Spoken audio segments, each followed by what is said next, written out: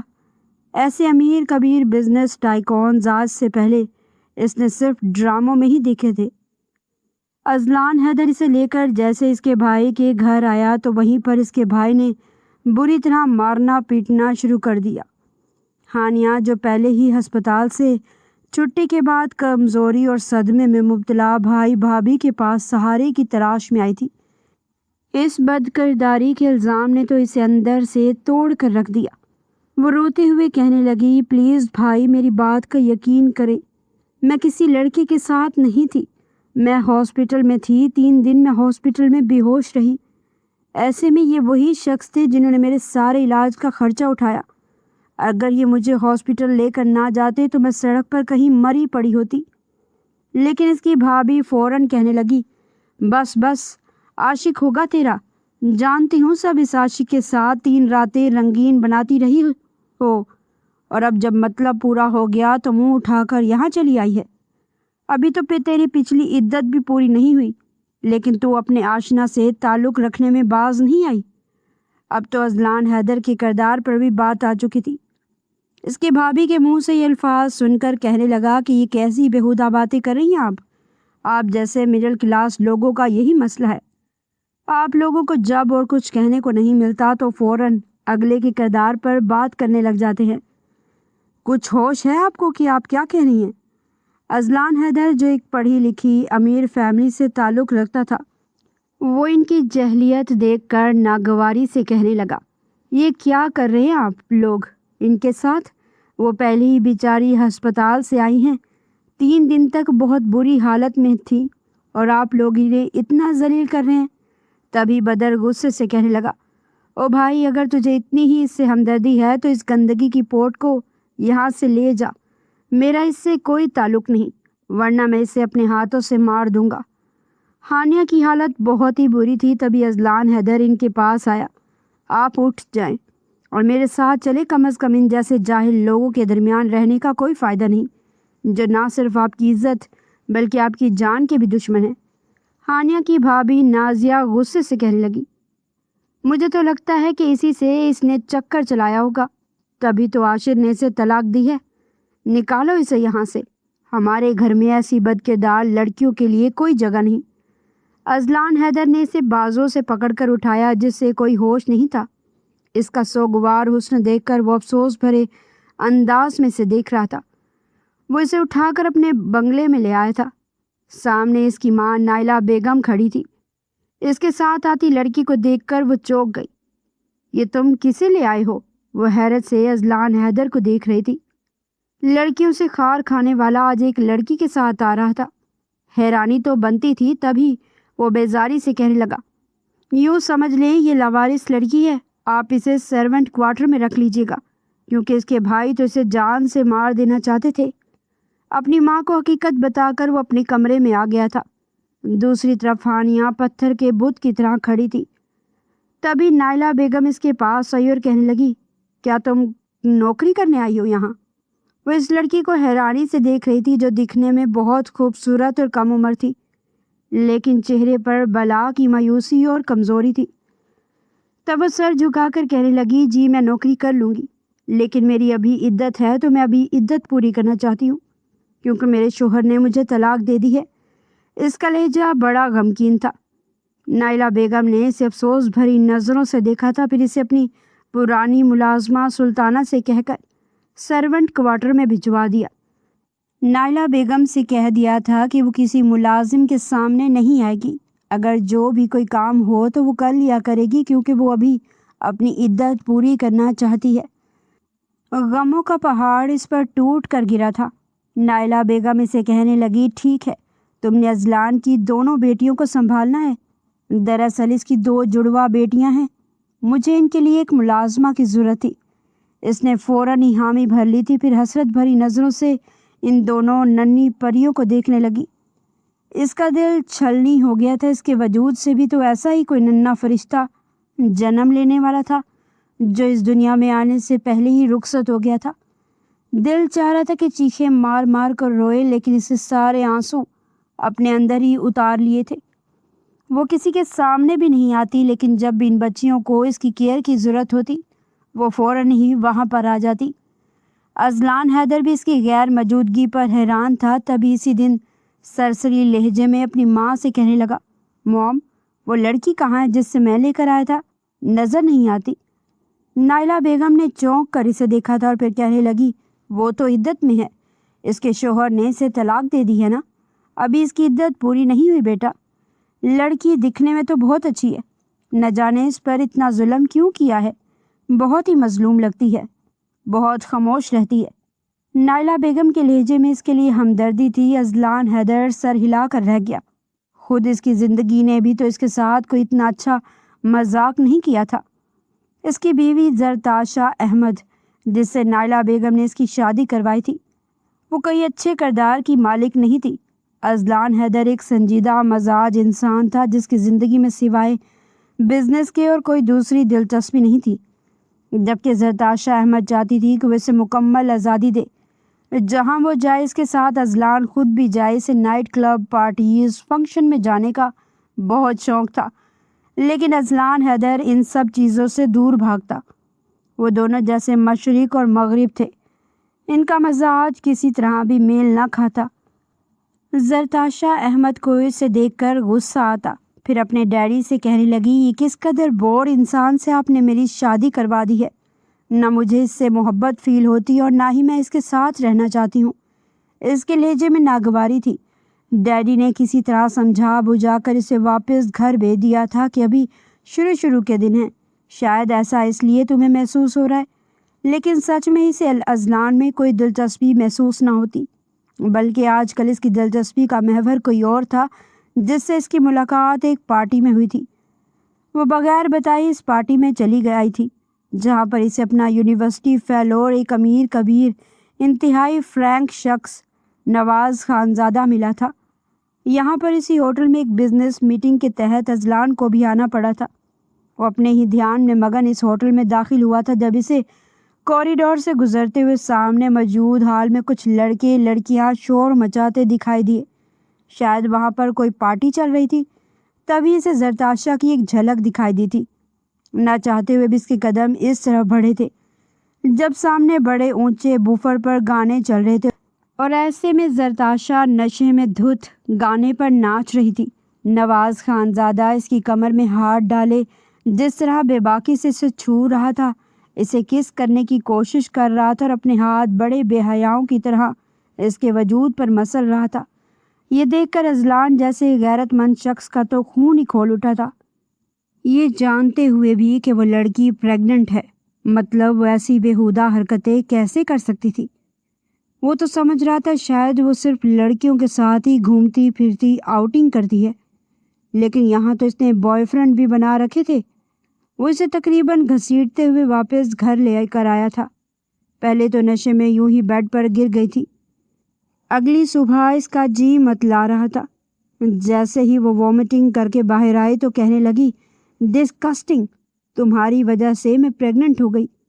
میری عمر کی لڑکیاں انجوائے کر رہی ہیں، عیاشیاں کر رہی ہیں، اپنے بوائے فرینڈس کے ساتھ ناچ گا رہی ہیں، اور تم نے مجھے پریگننٹ کر دیا، وہ بھی دو بچوں کے ساتھ۔ لیکن وہ فوراً سے اسے بازو سے پکڑ کر دیوار سے لگا چکا تھا۔ کہنے لگا کہ تم اس نواز کے ساتھ کیا کر رہی تھی؟ اذلان حیدر اس شخص کو یوں بھی اپنے حریفوں کی طرح جانتا ہی تھا، جو اس سے کمپٹیشن کرنے کی ناکام کوشش کرتا رہتا تھا۔ وہ فوراً اپنا بازو چھڑوا کر کہنے لگی، او پلیز اپنی یہ جھوٹی سوچ مجھ سے دور ہی رکھو، وہ میرا بوائے فرینڈ ہے، تمہیں کوئی مسئلہ ہے تو بتاؤ مجھے۔ اذلان کافی غصے میں آ چکا تھا، کہنے لگا کہ چھوڑ دو اسے، تم میری بیوی ہو، شادی شدہ عورتوں کا غیر مردوں سے کوئی رشتہ نہیں ہوتا۔ لیکن وہ حد سے ہی اکھڑ چکی تھی۔ لڑائی اتنی بڑھی کہ وہ اس کا گھر چھوڑ کر اپنے باپ کے پاس چلی گئی۔ اس نے تو یہ بھی دھمکی دی تھی کہ میں تمہارے ان بچوں کو ختم کروا دوں گی، لیکن ڈاکٹر نے صاف کہہ دیا تھا کہ اگر آپ نے ان بچوں کی جان لینے کی کوشش کی تو آپ کی اپنی جان کو بھی خطرہ ہو سکتا ہے۔ یوں جیسے تیسے اس نے 9 مہینے گزارے تھے۔ اسے ہاسپٹل سے ہی کال آئی تھی کہ زرتاشا ہاسپٹل میں آ چکی ہے، ڈیلیوری کا وقت ہو چکا ہے۔ وہ خود ہاسپٹل میں گیا تھا، جب ڈاکٹر نے بچوں کو لا کر اس کی گود میں دیا تو دونوں خوبصورت پھول جیسی بیٹیوں کو دیکھ کر اس کے دل میں تو شہنائیاں بجنے لگی تھی۔ آنکھوں میں آنسو آئے تھے۔ وہ اپنی دونوں بیٹیوں کو پیار کرنے لگا، لیکن جیسے ہی زرتاشا کی طرف جانے لگا تو نرس نے اسے باہر ہی روک دیا۔ کہنے لگی کہ زرتاشا میم نے منع کیا ہے کہ وہ آپ سے ملنا نہیں چاہتی اور نہ ہی ان بچوں کا چہرہ دیکھنا چاہتی ہیں۔ آپ پلیز ان بچوں کو لے کر یہاں سے جا سکتے ہیں، کیونکہ بچے بالکل ٹھیک ہیں، انہیں کسی بھی طرح کی نگرانی کی ضرورت نہیں ہے۔ یہ سن کر اذلان کو حیرت ہوئی تھی۔ کیسی عورت تھی جس نے ایک بار بھی سر اٹھا کر ان بچیوں کو دیکھا تک نہیں تھا۔ ابھی وہ گھر پہنچا ہی تھا کہ 2 روز بعد ہی خلا کا نوٹس اس کے گھر پہنچ چکا تھا۔ اسے نائلہ بیگم کی طرف دیکھا تھا، پھر کہنے لگا، یہ کیسی لڑکی سے شادی کروائی ہے آپ نے ماما؟ آپ کو لڑکیوں کو پرکھنے میں غلطی کیسے ہو گئی؟ وہ عورت مجھ سے طلاق مانگ رہی ہے، دونوں بچیاں کہاں جائیں گی؟ کون ان کا خیال رکھے گا؟ ان کو ماں کے دودھ کی ضرورت ہے۔ نائلہ بیگم بھی اپنے فیصلے پر پچھتا رہی تھی۔ بہرحال اذلان اسے طلاق دے چکا تھا اور پھر ڈبوں کے دودھ پر دونوں بچیاں پلنے لگی تھی۔ نائلہ بیگم نے دونوں کو دن رات ایک کر کے پالا تھا۔ اذلان نے بھی زیادہ تر وقت گھر ہی گزارنا شروع کر دیا تھا۔ ملازمہ کو گھر کے کاموں کے لیے رکھ لیا تھا، جو ساتھ ان دونوں بچیوں کو سنبھالنے میں بھی مدد کر دیتی۔ لیکن اب دونوں بچیاں ہی کچھ بڑی ہو چکی تھی اور نائلہ بیگم کی بوڑھی ہڈیوں میں بھی اب پہلے جیسی جان نہیں رہی تھی۔ مرہا اور ایرا دونوں میں ہی اذلان حیدر کی جان بستی تھی۔ وقت گزرنے لگا اور ہانیہ کی عدت بھی پوری ہو چکی تھی۔ دونوں بچیوں کو دیکھ کر اسے بالکل ممتا محسوس ہونے لگی تھی۔ اسے یوں لگنے لگا تھا جیسے اس نے خود ان دونوں بچیوں کو جنم دیا ہو۔ نائلہ بیگم نے بھی جب اس دونوں بچیوں کے ساتھ اتنی محبت کرتے دیکھا، بالکل ایک ماں کی طرح، تو وہ بھی دونوں بچیوں کی طرف سے بالکل مطمئن ہو چکی تھی۔ اتنے کم وقت میں وہ دونوں جو نیا نیا بولنا سیکھ رہی تھی، ایک روز اذلان کے سامنے ہانیہ کو مما بلانے لگی۔ دونوں بچیوں کے منہ سے مما سن کر ایک عجیب سا احساس ہانیہ کو ہوا تھا، لیکن تبھی جب اپنے سامنے اذلان کو دیکھا تو فوراً اس کے چہرے کا رنگ بدل چکا تھا۔ کہنے لگی کہ میں نے خود ان کو نہیں سکھایا، پلیز آپ برا مت مانیے گا، پتہ نہیں یہ بچیاں کیوں مجھے مما کہنے لگی ہیں، میں نے ان کو کچھ بھی نہیں سکھایا۔ وہ ڈر چکی تھی، لیکن اذلان مسکراتا ہوا آگے بڑھا اور دونوں بچیوں کو اٹھا لیا۔ کہنے لگا کہ نہیں، کوئی بات نہیں، جب بڑی ہوں گی تو خود ہی سمجھ جائیں گی کہ تم ان کی ماں نہیں ہو۔ پہلے وہ دونوں نائلہ بیگم کے پاس ہی سوتی تھی تو کبھی اذلان کے پاس، لیکن اب دونوں ہانیہ کے پاس سونے کی ضد کرتی۔ پھر نائلہ بیگم نے بھی اسے اذلان کے کمرے کے ساتھ ایک خالی کمرے میں رہنے کو کہہ دیا تھا۔ نائلہ بیگم کے دل میں یہ بات بڑے عرصے سے پنپ رہی تھی کہ وہ اذلان کی دوسری شادی کروا دیں، لیکن پھر یہ سوچ کر چپ ہو جاتی کہ پتہ نہیں اس بار لڑکی کیسے ملے گی، کیسی نہیں۔ لیکن اب اپنی آنکھوں کے سامنے چلتی پھرتی اس لڑکی کو دیکھ کر ان کے دل میں یہ خواہش سر اٹھانے لگی تھی کہ وہ ہانیہ کی شادی اذلان سے کروا دیں۔ اس روز جب اذلان گھر آیا تو دونوں بچیاں بھاگ کر اس کی گود میں بیٹھ چکی تھی۔ وہ مسکرا کر اسے کہنے لگی کہ بیٹا، یہ بچیاں سارا دن ہانیہ کو مما بلاتی رہتی ہیں، تو تم ایسا کرو، ہانیہ سے شادی کر لو تاکہ وہ حقیقت میں ان کی ماں بن کر ان کی پرورش کر سکے۔ ویسے بھی بے سہارا لاوارث لڑکی ہے، تمہیں ثواب بھی ملے گا اور اسے شوہر کا نام بھی۔ میں بس تمہارا گھر بسا ہوا دیکھنا چاہتی ہوں، زرتاشا میں اور اس میں زمین آسمان کا فرق ہے۔ یہ لڑکی تمہیں بہت خوش رکھے گی۔ لیکن شادی کے نام سے ہی اذلان کو چڑ ہو چکی تھی۔ فوراً کہنے لگا، یہ کیسی باتیں کر رہی ہیں آپ؟ میں اسے اس گھر میں صرف اسی لیے لایا تھا کہ آپ کے کام کاج کر دے گی یا میری بچیوں کو سنبھال لے گی، لیکن اسے اپنی بیوی بنا کر رکھنا میں کبھی بھی ایسا نہیں کر سکتا۔ سو پلیز آپ یہ سوچ اپنے دماغ سے نکال دیجیے۔ اذلان کو ایک عجیب سی چڑ محسوس ہونے لگی تھی۔ اسے یہ لگنے لگا تھا کہ شاید یہ لڑکی جان بوجھ کر میری بیٹیوں کا خیال رکھتی ہے کہ اسے اس گھر میں مضبوط سہارا مل جائے گا۔ وہ خود بھی اپنے ذہن میں وسوسے سوچ کر ہانیہ کے خلاف ہونا شروع ہو چکا تھا۔ کچھ دیر بعد ہی دروازے پر ہلکی سی دستک ہوئی تھی۔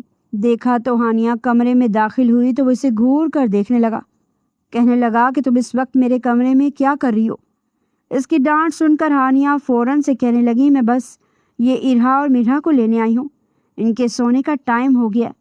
وہ فوراً کہنے لگا کوئی ضرورت نہیں ہے تمہیں انہیں لے کر جانے کی، پتہ نہیں کیا گھول کر پلا دیا تم نے میری بچیوں کو، تمہارے علاوہ انہیں کچھ نظر ہی نہیں آتا۔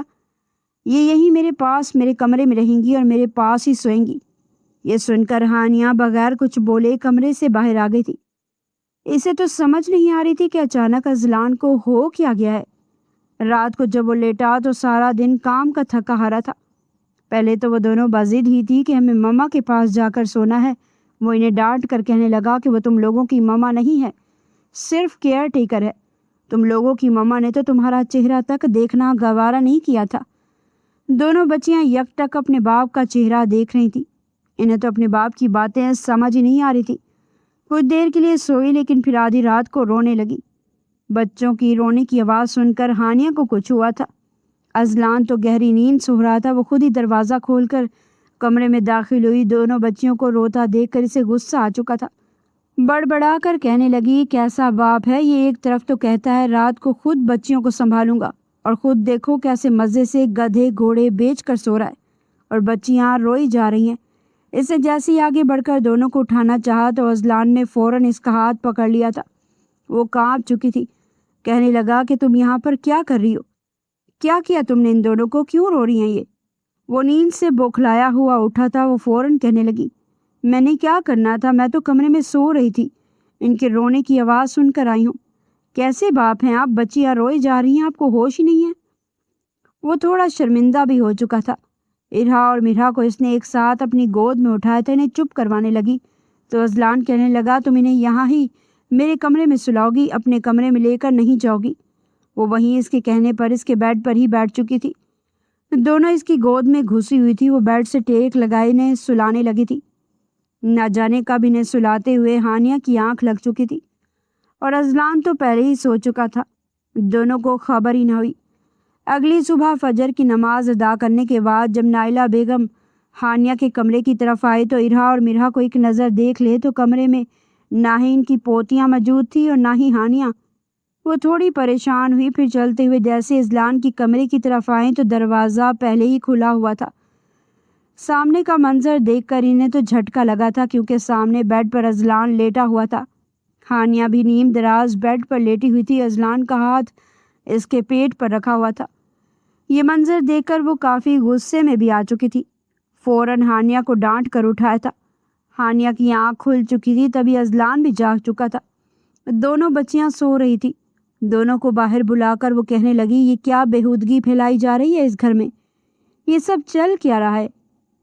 ہانیہ سہم چکی تھی۔ فوراً کہنے لگی کہ انہوں نے مجھے کہا تھا کہ کمرے میں ہی دونوں کو سلا کر جاؤ، ان کو سلاتے ہوئے کب میری آنکھ لگی پتہ نہیں چلا۔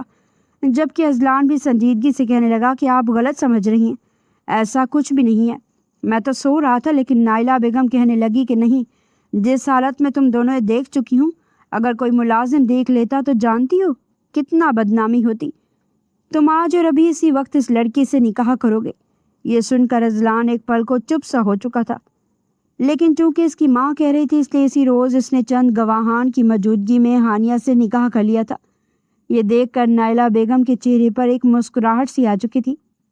وہی کہیں نہ کہیں ہانیہ بھی دلی دل میں خوش تھی کہ آخر اسے ایک مضبوط صاحبان مل چکا ہے۔ ماں تو ویسے ہی وہ بن نہیں سکتی تھی اور ان دونوں بچیوں کو ہی اپنی اولاد کی طرح پال لے گی۔ لیکن اذلان کا رویہ بالکل مختلف تھا۔ جیسے ہی وہ کمرے میں جا کر بیٹھی تو اذلان کہنے لگا کہ یہ مت سوچنا میں تمہیں اپنی بیوی کا درجہ دوں گا، مجھے پہلے بھی عورتوں سے نفرت تھی اور اب بھی ہے۔ تم میری زندگی میں صرف میری بچیوں کو پالنے والی ایک کیئر ٹیکر بن کر آئی ہو، اس سے زائد کچھ نہیں۔ ہانیہ کو زیادہ برا نہیں لگا تھا کیونکہ اس کے دل میں اذلان کے لیے کوئی محبت موجود نہیں تھی، بلکہ ایک ہمدردی تھی، احسان تھا جس کے نیچے وہ دبی ہوئی تھی۔ وقت گزرنے لگا لیکن اپنے کمرے میں اپنی بچیوں کے ساتھ کھیلتی ہوئی ان کی ماں کو دیکھ کر اس کا دل بھی ہانیہ کی طرف مائل ہونے لگا تھا۔ ایک روز جب وہ وقت سے پہلے گھر آیا تو گھر میں کافی خاموشی تھی۔ دونوں بچیاں دادی کے پاس بیٹھی کھیل رہی تھی۔ اسے لگا شاید ہانیہ کچن میں کام کر رہی ہوگی۔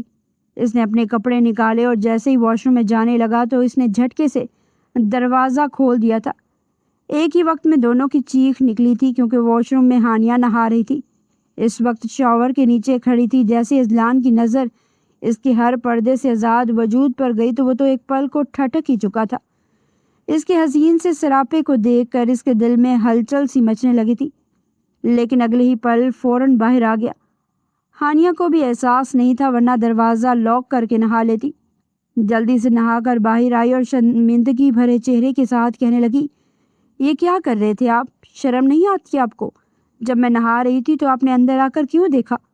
اذلان نے خود پر الزام لگتا دیکھا تو فوراً اس کی طرف مڑا تھا۔ کہنے لگا، او ہیلو، اگر دیکھ بھی لیا تو اس میں مسئلہ ہی کیا ہے؟ بیوی ہو تم میری، اب زیادہ یہ ڈرامے مت کرو۔ تمہیں کیا ضرورت تھی اس کمرے میں نہانے کی؟ وہ بھی فوراً تڑپ کر کہنے لگی، بیوی ہوں آپ کی، یہاں نہیں نہاؤں گی تو اور کہاں نہاؤں گی؟ وہ کہنے لگا کہ اچھا، بہت شوق ہے بیوی بننے کا، اگر سچ میں بیوی بنایا تو 2 دن بستر سے اٹھنا محال ہو جائے گا تم سے۔ وہ بھی ہنس کر اس کی بات مذاق میں اڑاتی کہنے لگی، کیوں، ایسا بھی کیا کریں گے آپ جو 2 دن بستر سے اٹھ ہی نہیں پاؤں گی؟ اس کی یوں چلتی کینچی جیسی زبان، پھر بھیگا وجود اور وجود سے اٹھتی خوشبو دیکھ کر اذلان ویسے ہی ہوش سے بیگانہ ہو چکا تھا۔ اگلے ہی پل کپڑوں کو وہیں پٹکتا کہنے لگا کہ اب تو ایک ہی دفعہ نہاؤں گا۔ یہ کہہ کر وہ اسے بیڈ پر لے آیا تھا اور پھر اس پر جھکتا چلا گیا۔ ہانیہ نے مزاحمت کرنے کی کوشش کی تھی، لیکن اس کی مزاحمت کو کسی خاطر میں نہ لاتا اسے مکمل طور پر اپنا بنا چکا تھا، اور اپنا بنانے کے بعد بڑی ہٹ دھرمی سے کہنے لگا کہ اب ہل کر دکھاؤ مجھے۔ واقعی اس شخص نے اسے ہلنے کے قابل بھی نہیں چھوڑا تھا۔ اس کی طبیعت تھوڑی خراب بھی ہو چکی تھی، لیکن جس طرح اسے لگا تھا کہ اسے سختی کا مظاہرہ کرے گا، ویسا اس نے کچھ بھی نہیں کیا تھا۔ دھیرے دھیرے دونوں ہی ایک دوسرے کی محبت میں مبتلا ہونے لگے تھے۔ زرتاشا سے دھوکہ کھانے کے بعد اسے لگا تھا شاید دنیا کی ہر لڑکی ایسی ہوتی ہے، لیکن ہانیہ تو جب سے اس گھر میں آئی تھی اس نے گھر سے باہر قدم نہیں نکالا تھا۔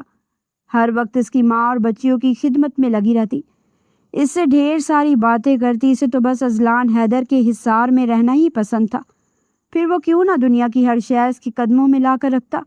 وہ اسے اپنے ساتھ باہر گھما کر بھی لے جانے لگا۔